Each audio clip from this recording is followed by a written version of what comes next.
மூளை வந்து cut copy paste மாதிரி அப்படியே ஒரே விஷயத்தை அப்படியே பார்த்துக்கிட்டே தான் இருக்கும். ஸோ இது வந்து சென்சரி கேமில் வராது. ஸோ அதை கட் பண்ணிட்டு டிசிஷன் வந்து இவங்க தான் எடுப்பாங்க. எந்த சேனல் பார்க்கணும் என்னங்கிறதெல்லாம் இவங்க அங்கே என்ன ஓடுதோ அதை அப்படியே பார்த்துட்டே இருப்பாங்க, பிளாங்காக பார்த்துட்டே இருப்பாங்க. ஒரு ஆத்தரே சொல்லியிருக்காங்க என்னன்னா, நீங்கள் குழந்தை தவக்காமல் நேரடியாக நடக்க ஆரம்பிச்சிருச்சு அப்படின்னா அவங்க ஃபீல் பண்ணுற அந்த உணர்வு மிஸ் ஆகிடும்.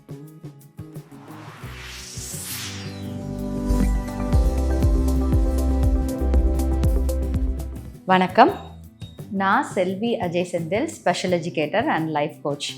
உங்கள் சப்போர்ட்டுக்கு எனக்கு ரொம்ப நன்றி. ஏற்கனவே போட்டிருந்த அந்த சென்சரி கேமோட இன்னொரு பார்ட் 3 தான் இப்போ நம்ம போயிட்டுருக்கோம். நம்ம வந்து ஸ்பீச் தெரப்பிக்கு எப்படி கொடுக்கணும், அதாவது மொழி உணர்வுதல், அதை பற்றி எப்படி பண்ணணுங்கிறது ஏற்கனவே நான் ஒரு வீடியோவில் பண்ணியாச்சு. தொடு உணர்ச்சியை எப்படி தூண்டுற மாதிரி வீட்டில் என்னென்ன மாதிரி ஆக்டிவிட்டீஸஸ் கொடுக்கலாம் அப்படிங்கிறதும் இன்னொரு வீடியோவில் பார்த்துட்டோம். இப்போ என்ன பண்ண போகிறோம் அப்படின்னா, நுகர்தல் அண்ட் அந்த taste, okay, smell and taste பார்க்கலாம். ஆடிட்டரியும் நம்ம பார்க்கலாம். ஸோ ஆடிட்டரியில் ஏற்கனவே நான் ஒரு வீடியோ போட்டிருக்கேன், நீங்கள் பார்க்கலன்னா அதை ஜஸ்ட் பார்த்துட்டு அதுக்கப்புறம் வாங்க, அதோட கண்டினியூஷனாக இருக்கும். வீட்டில் இருக்க பொருளை வச்சே அவங்க கேட்குறதுக்கு என்ன பண்ணணும்னு, மேம் அவனே 24 மணி நேரமும் டிவி பார்த்துட்டு இருக்கான், இதுக்கு மேலே என்ன நான் பார்க்குறதுக்கும் கேட்குறதுக்கும் ட்ரைனிங் கொடுக்கறது அப்படின்னு தானே நீங்கள் கேட்குறீங்க. எனக்கு நல்லாவே கேட்குது. இந்த டிவி பார்க்கறதுனால உருவாகுது இல்லையா, அந்த பார்க்குறதும் கேட்குறதும், அது சென்சரியில் ஆட் ஆகாது. ஏன்னா மூளை வந்து கட் காப்பி பேஸ்ட் மாதிரி அப்படியே ஒரே விஷயத்தை அப்படியே பார்த்துக்கிட்டே தான் இருக்கும். அதுக்கு திரும்ப ஒரு ரியாக்ஷனே, அதாவது என்ன சொல்கிறதுனா இன்ட்ராக்ஷன்ஸே இருக்காது. இது இப்படி தான் இருக்கும். அதே மாதிரி டிசிஷன் வந்து இவங்க தான் எடுப்பாங்க. எந்த சேனல் பார்க்கணும் என்னங்கிறதெல்லாம் இவங்க அங்கே என்ன ஓடுதோ அதை அப்படியே பார்த்துட்டே இருப்பாங்க, பிளாங்காக பார்த்துட்டே இருப்பாங்க. அதுதான் மண்டைக்குள்ளே ஓடிக்கிட்டே இருக்கிற மாதிரி இருக்கும். ஸோ இது வந்து சென்சரி கேமில் வராது. ஸோ அதை கட் பண்ணிவிட்டு நீங்கள் தனியாக வெவ்வேறு விதமான சவுண்ட்ஸை குழந்தைகளுக்கு கொடுக்கணும். அப்புறம் சவுண்ட்ஸு ஒரு பக்கம் வெவ்வேறு விதமாக இருந்தாலும் அதனோட டிஸ்டன்ஸையும் நீங்கள் கவர் பண்ணணும். என்ன சொல்கிறேன்னு புரியலை இல்லையா? தெளிவாக சொல்கிறேன், நோட் பண்ணிக்கோங்க. உங்கள் வீட்டில் மணி இருக்கும் இல்லையா, பூஜை அடிக்கிற மணி. நீங்களும் குழந்தையும் இப்போ விளையாட போகிறீங்க. ஓகே, இப்போ நீங்கள் மணி அடிக்கணும், குழந்தை உங்களை கண்டுபிடிக்கணும். ஹைட் அண்ட் சிக் கேம் தான் விளையாட போகிறோம். இன்ட்ரெஸ்டிங்காக இருக்கும், ட்ரை பண்ணி பாருங்கள். கையில் வந்து மணி வச்சுக்கோங்க. வச்சுட்டு அந்த குழந்தைக்கு தெரிகிற மாதிரியே நீங்கள் கொஞ்சம் அவனுக்கு ஈஸி பண்ணி கொடுக்கலாம். பூஜை ரூமுக்குள்ளே போய்க்கோங்க. மணி அடிச்சுக்கிட்டே நீங்கள் போகிறீங்க. பூஜை ரூம்லேருந்து மணி அடிக்கணும். பாப்பா உங்களை நீங்கள் எங்கே இருக்கீங்கன்னு கண்டுபிடிக்கணும். ஓகே, அடுத்து கிச்சனுக்கு போங்க. அப்போ அவன் வேகமாக அந்த கிச்சனுக்குள்ளே வருவான். ஓகே, இங்கே நின்றுக்கோ, கண்ணை மூடிக்கோ, அம்மா அங்கே போய் ஒழிஞ்சிக்கிறேன், நீ எங்கன்னு கண்டுபிடிக்கணும். இந்த மணியை கொண்டுகிட்டே போகிறீங்க. அப்போ அந்த நீங்கள் ஆட்டிக்கிட்டே மணி ஆட்டிக்கிட்டே நீங்கள் இதுக்கெல்லாம் போகணும். பேரண்ட்ஸ் இதெல்லாம் வந்து நம்மளா கிரியேட் பண்ணிக்கிற விஷயம்தான். இது ஏதாவது ஒரு டிக்ஷனரியில் கிடைக்குமா, வேறு ஏதாவது ஒரு புக்கில் கிடைக்குமா, ஒரு ஆத்தர் கிடைக்குமா, அப்படியெல்லாம் இல்லை. ஒன்று ஒர்க் அவுட் ஆகலைன்னா இன்னொன்று ட்ரை பண்ணுங்கள், இன்னொன்று அதுவும் ஒர்க் அவுட் ஆகலையா இன்னொன்று ட்ரை பண்ணுங்கள். ஆனால் மஸ்ட்டு என்னென்னா, அவனுக்கு ஆடிட்டரி ப்ராக்டிஸ் நீங்கள் கொடுத்து ஆகணும் அப்படிங்கிறது தான் மஸ்ட்டு. ஓகேயா? மேம் எங்கள் வீட்டில் பூஜை ரூம் இல்லை, எங்கள் வீட்டில் மணி இல்லை, நான் இதை வித்ட்ரா பண்ணிட்டேன், அப்படி இருக்கக்கூடாது. ஓகே, நீங்கள் ஏதாவது ஒரு வழியில் ட்ரை பண்ணணும். கண்ணாடி வளையல் எடுத்துக்கோங்க. கண்ணாடி வளையல் வீட்டில் இருக்கும், அது வந்து நல்லா பிரைட் கலர்ஸாக எடுத்துக்கோங்க. எடுத்துட்டு இதை நீங்கள் 7 மாத குழந்தைகிட்ட கூட நீங்கள் ட்ரை பண்ணலாம். ஏன்னா அவனால் ஓடி வர முடியாதுல்ல, தவழ்ந்துக்கிட்டு இருக்க ஸ்டேஜில் தானே இருக்கும், உட்கார்ந்துருக்க ஸ்டேஜில். அப்போ அதோட கண்ணு வந்து பார்க்குறத நோட் பண்ணிக்கோங்க. நல்லா கவனிங்க. வளையல வந்து நீங்கள் எடுத்துக்கிறீங்க, பிரைட் கலர்ஸ், பச்சை கலரு, ரெட் கலர் அந்த மாதிரி எடுத்துட்டு அந்த குழந்தை முன்னாடி இப்படி ஆட்டி காமிக்கணும். அப்போ அது சவுண்டை கேட்கும், கண்ணு பார்க்கும். அது அப்புறம் அந்த வலையில இந்த பக்கம் நகர்த்தணும். ஓகே, அப்போ இங்கே பார்க்கும், அப்புறம் இந்த பக்கம் பார்க்கும், இங்கே பார்க்கும், இங்கே பார்க்கும். அப்போ நீங்கள் சாட்டிஸ்ஃபைக்கலாம், அவனுக்கு காது கேட்குது, அவனுக்கு கண்ணு நல்லா தெரியுது அப்படின்னு. இப்போ இது ரெண்டும் சேருது இல்லையா, கண்ணு பார்த்துட்டே காதும் கேட்டுட்டே அதை பார்க்குறான் இல்லையா, ரெண்டும் ஒரே டைமில் அந்த கவனம் குவியுது இல்லையா, அந்த 3 விஷயமும் ஒன்றா ஆகுறது தான் கோஆர்டினேஷன் சொல்கிறது. இது இன்னும் பலமாக உள்ளே போய் ஸ்ட்ராங்காக ஆகும். அதுக்கு ஸ்பெஷலாக நான் ஒரு விஷயம் சொல்கிறேன். இது உங்களுக்கு புரிகிற மாதிரி சொல்லணும் அப்படின்னா, நான் ஏற்கனவே சொல்லியிருக்கேன் இல்லையா, கன்சிஸ்டன்சி முக்கியம்ன்ட்டு. கதை மாதிரியே சொல்கிறேன். ஒரு இடத்துக்கு போகிறதுக்கு ஒரு பாதை இருக்குது, அது ரோடாட்டம் இருக்குது. இன்னொரு இடத்துல அந்த இதுக்கு பக்கத்துலேயே ஒரு வழித்தடம் இருக்குது. அந்த வழித்தடத்தில் ஒரு 2 பேர் தடவை போகிறீங்க, 3ஆவது தடவை போகிறீங்க, 4ஆவது தடவை போகிறீங்க, அப்படி 5 தடவை 6 தடவை மேற்கொண்டு அது மேலே நடந்து போகும் பொழுது தான் அது ஒரு பெரிய வழித்தடமாகவே மாறிடும் இல்லையா. புதுசாக க்ரியேட் பண்ணது அடிக்கடி யூஸ் பண்ணும் பொழுது, அதே தடத்தில் யூஸ் பண்ணும் பொழுது அது ஒரு பெரிய பாதையாகவே மாறிடுது. புரிஞ்சிருச்சா உங்களுக்கு கன்சிஸ்டன்சியோட இம்பார்ட்டன்ட் என்னன்னு? அதே மாதிரி தான். இப்போ இந்த இடத்துல ஒருத்தர் போனாங்கன்னா ஒரு மாதிரி பாதை ரெடி ஆகும். இதில் ஒரு 10 பேர் சேர்ந்து தொடர்ந்து போகும்பொழுது அந்த இடம் எப்படி ஆகும்? நல்ல பெரிய பாதையாக ஸ்ட்ராங்காக க்ரியேட் ஆகிடும்ல. அதே மாதிரி தான் கண்ணு, வாய், மூக்கு எல்லாம் சேர்ந்து ஒரு வேலையை செய்யும் பொழுது குழந்தைக்கு ஸ்ட்ராங்காக அந்த இடம் க்ரியேட் ஆகிடும்.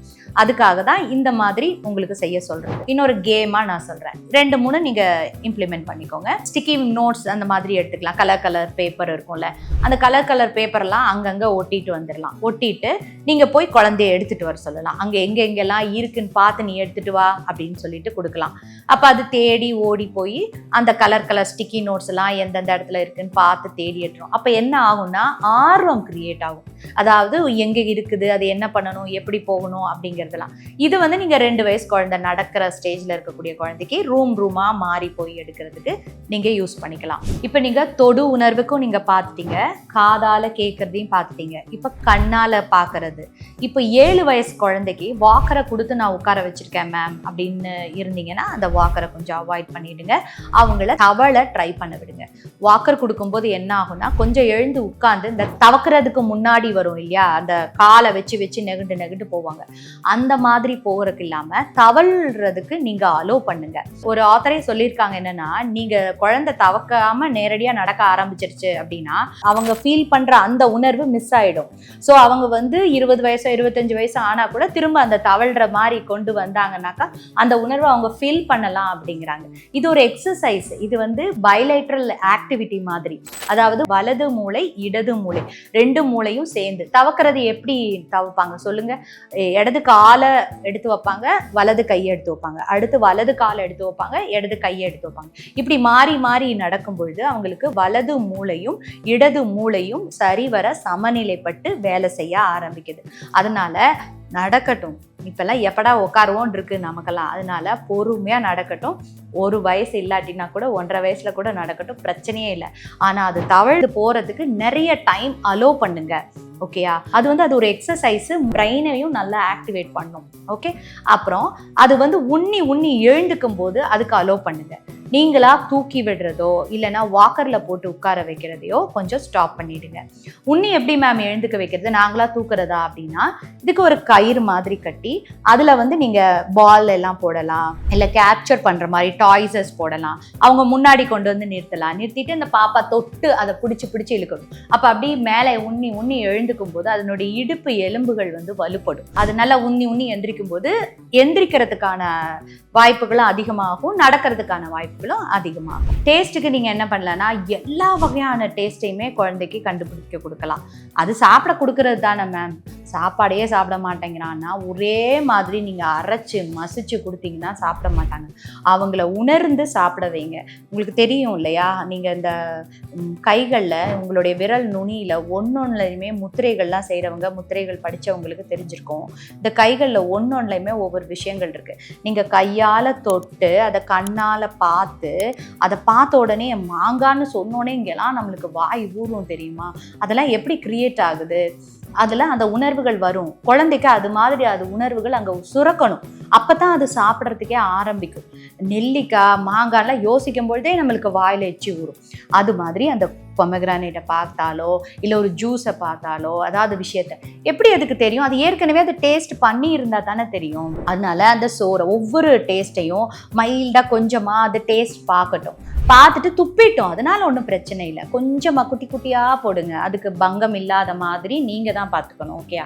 நீங்கள் சொன்னீங்கல்ல மேம் அதனால் நான் கொட்டையோட கொடுத்துட்டேன்னு என்ன சொல்லிடாதீங்க. நீங்களே பார்த்துட்டு பிரச்சனை வராத மாதிரி குட்டியாக ஆப்பிள் கட் பண்ணி போடுங்க. ஷேப் அப்புறம் கேரட்டே பார்த்தீங்கன்னா குட்டியாக அந்த ஃப்ரெஞ்ச் ஃப்ரைஸில் போட்டிருப்பாங்களா, குட்டியாக லைனாக அது மாதிரி கட் பண்ணி போடுங்க. இப்போ தான் நிறைய அந்த டேபிள்ஸ்லாம் இருக்கு இல்லையா, டைனிங் டேபிள் குட்டியாக பாப்பாக்குன்னு டேபிள் இருக்குது, அந்த டேபிளில் பிளேட்டில் உட்கார வச்சுட்டு நீங்கள் போடுங்க. அதுங்களாம் சிந்தி செதறி எடுத்து ஒன்றுன்னா ஃபீல் பண்ணட்டும், பார்க்கட்டும், அப்புறம் வாயில் போடட்டும், அப்புறம் துப்பட்டும். அதனால் என்ன, திரும்ப தொடச்சிக்கலாம்.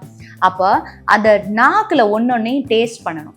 இப்போ இதை கேம் ஆட்டாக நம்ம எப்படி பண்ணலான்னு பார்க்கலாமா?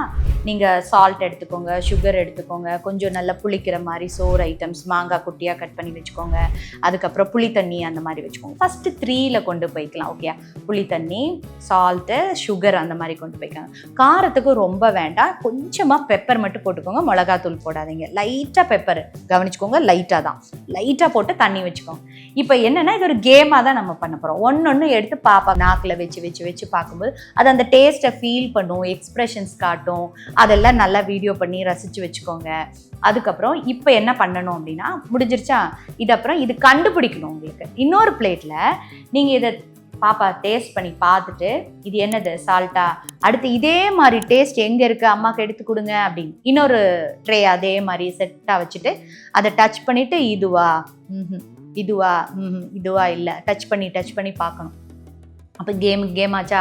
இதில் ஒரு தேடுதல் வரும், இதுவா அதுவா அப்படின்னு தேடி அதை ஒன்று கண்டுபிடிப்பாங்க. இந்த கேம் ரொம்ப நல்லாயிருக்கும், நீங்கள் ட்ரை பண்ணி பாருங்கள். இப்போ டச்சுக்கு முடிஞ்சிருச்சா? இப்படி ஒவ்வொரு விஷயத்தையும் ஆடிட்டரி நம்ம பார்த்துட்டோம், ஸ்பீச்சுக்கு பார்த்துட்டோம், தென் டேஸ்ட்டுக்கும் நம்ம பார்த்துட்டோம். ஓகே, அடுத்து ஸ்மெல் பார்க்க போகிறோம். ஸ்மெல்லும் பார்க்கலாம். இதை இன்னும் நம்ம அந்த இது வேல்யூ ஆட் பண்ணிக்கோங்க. நிறைய கேம்ஸ்லாம் இதே மாதிரி டிஃப்ரெண்ட் டைப் ஆஃப் ஸ்மெல் ஐட்டம்ஸஸ் எடுத்து வச்சுக்கோங்க. அதுக்கு என்ன பண்ணிக்கலாம்னா, நீங்கள் ஃப்ளவர்ஸ் எடுத்துக்கலாம். ஜாஸ்மின் ஃப்ளவர் பண்ணிக்கிற மாதிரி. பெர்ஃப்யூம்ஸ், ஆர்டிஃபிஷியல் பெர்ஃப்யூம்ஸ் வேண்டாம். அதுக்கு பதிலாக நீங்கள் வந்து ஃப்ளவர்ஸே எடுத்துக்கோங்க. டிஃப்ரெண்ட்டாக இருக்கிற மாதிரி ஃப்ளவர்ஸ் எடுத்துக்கோங்க. அதை அவங்க திரும்ப கண்டுபிடிக்கணும். இப்போது மல்லிகைப்பூ இருக்குது, பிச்சிப்பூ இருக்குதுன்னு வச்சுக்கோங்களேன். 2 பூ வைக்கலாம், செம்பருத்தி பூ வச்சுக்கலாம். அதோட ஸ்மெல் எது அதிகமாக ஸ்மெல் ஆகுமோ அந்த பூவை வைங்க. அதே மாதிரி 3 செட்டு இன்னொன்று தனியாக வச்சுக்கோங்க. இப்போ பாப்பா கண்டுபிடிக்கணும். இப்படி கண்டுபிடிக்கும் பொழுது நீங்கள் கண்ணை கட்டிடுறது இன்னும் பெஸ்ட்டு. ஏன்னா பார்த்து அதே மாதிரி இருக்குன்னு கண்டுபிடிப்பாங்க. ஸோ அவங்க எடுத்து கண்ணை கட்டிட்டு ஸ்மெல் பண்ணி பார்த்துட்டு இது பார்த்துட்டாங்க. இதே மாதிரி இங்கே எங்கே இருக்குன்னு பார்க்கணும். அடுத்து அதை எடுத்து ஸ்மெல் பண்ணுவாங்க. இது இல்லை இதுதான் அப்படின்னு. அப்போ என்ன ஆகும்னா ரீகால் பண்ணுறாங்க. எந்த ஸ்மெல் மாதிரியே இது இருக்கா அப்படின்னு ரீகால் பண்ணுறாங்க. ரீகால் பண்ணும்போதே அவங்களுக்கு அங்கே வேலை நடந்துடும். ஓகே, ப்ராப்ளம் சால்விங் இந்த இடத்துல இதுவா அதுவான்னு அந்த தேடுதல் கண்டுபிடிக்கிறது இதெல்லாம். அப்போ ஸ்மெல்லும் கம்ப்ளீட் ஆயிடுச்சு. இந்த கேமெல்லாம் விளையாடுறதுக்கு என்னங்க லட்சக்கணக்கிலையா செலவு பண்ணணும்? இதுக்காக போய் நீங்கள் ஒவ்வொரு இடத்தையும் நீ சொல்லித்தரியா நான் சொல்லித்தரியாங்களாம அம்மா அப்பா தாத்தா பாட்டி யாராவது ஒருத்தர் நீங்கள் உட்காந்து குழந்தை கூட அழகாக விளையாடலாம். இதே மாதிரி நிறைய கேம்ஸோட அடுத்த வீடியோவில் உங்களை பார்க்கலாம். இது எப்படி இருந்துச்சு அப்படிங்கிறது கண்டிப்பாக என்கிட்ட கமெண்ட்டில் சொல்லுங்கள். அதோடு இல்லாமல் உங்கள் குழந்தைக்கு ஏதாவது ப்ராப்ளம் இருந்தாலோ, இது நீங்கள் புது விதமாக ஏதாவது நான் ட்ரை பண்ணேன் மேம் அப்படின்னா தாராளமாக என் கூட ஷேர் பண்ணிக்கோங்க. நானும் யூஸ் பண்ணிக்கிறேன். Thank you so much.